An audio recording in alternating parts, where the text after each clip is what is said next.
Mantan Dirut Bumdes Berjo diminta keterangan sebagai saksi dalam penyelidikan kasus dugaan penyimpangan pengembangan Telaga Madirda.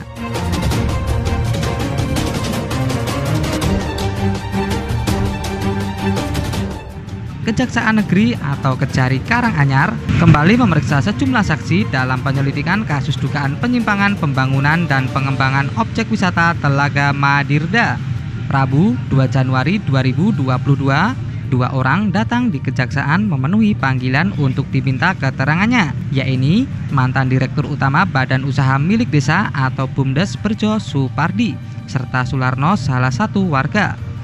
Ditemui usai pemeriksaan, Sularno mengakui bahwa dirinya diminta keterangannya oleh penyidik terkait persoalan pengembangan Telaga Madirda. Sularno mengaku diminta keterangan terkait adanya laporan dugaan korupsi di Bumdes Berjo. Salah satunya soal penggunaan dana sebesar Rp795 juta untuk penyelesaian masalah hukum yang tidak ada perinciannya. Sularno berharap Kejaksaan Negeri Karanganyar bisa menyelesaikan secara tuntas kasus tersebut secara profesional dan transparan sehingga tercapai keadilan yang seadil-adilnya. Kasih Intel Kejari Karanganyar, Guyus Kemal membenarkan adanya pemeriksaan terhadap sejumlah saksi dalam penyelidikan kasus dugaan korupsi pengembangan objek wisata Telaga Madirda. Namun, dia tidak memberikan penjelasan lebih detail terkait hal tersebut karena masih dalam proses penyelidikan. Sebelumnya, Kejaksaan telah meminta keterangan dari pejabat pembuat komitmen atau PPK, sekretaris, dan bendahara Bumdes Berjo terkait masalah tersebut pada 20 Januari lalu. Mereka diperiksa setelah ada laporan dari masyarakat terkait dugaan penyimpangan dana dalam proses pembangunan dalam pengembangan objek wisata Telaga Madirda. Laporan tersebut diterima Kejaksaan pada awal Januari lalu.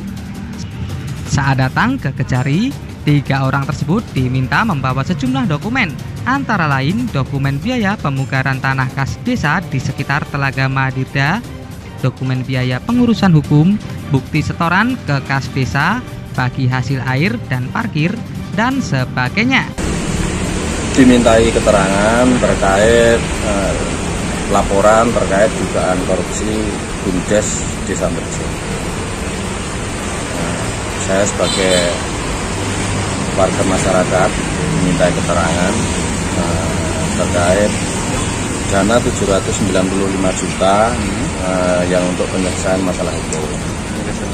Ya, di situ saya juga jelaskan bahwa saya tidak tahu dana itu untuk menyelesaikan masalah hukum yang mana, masalah hukum apa, dan diserahkan ke siapa, saya tidak tahu. Setahu saya 795 juta itu artinya laporan LPG terkait 2,6 miliar itu disampaikan oleh Ketua Bumdes Eko Kamsono kepada Kepala Desa Berjo pada saat itu pada tanggal 20 Maret tahun 2021 bertempat di kantor Desa Berjo. Itu dihadiri oleh Ketua RW Desa Berjo, struktur Bumdes mulai dari ketua, sekretaris, bendahara, badan pengawas, dan komisaris sendiri Bapak Suyatno selaku kepala desa juga, dan dihadiri oleh BPD Desa Berjo dan Mutika Kardoso.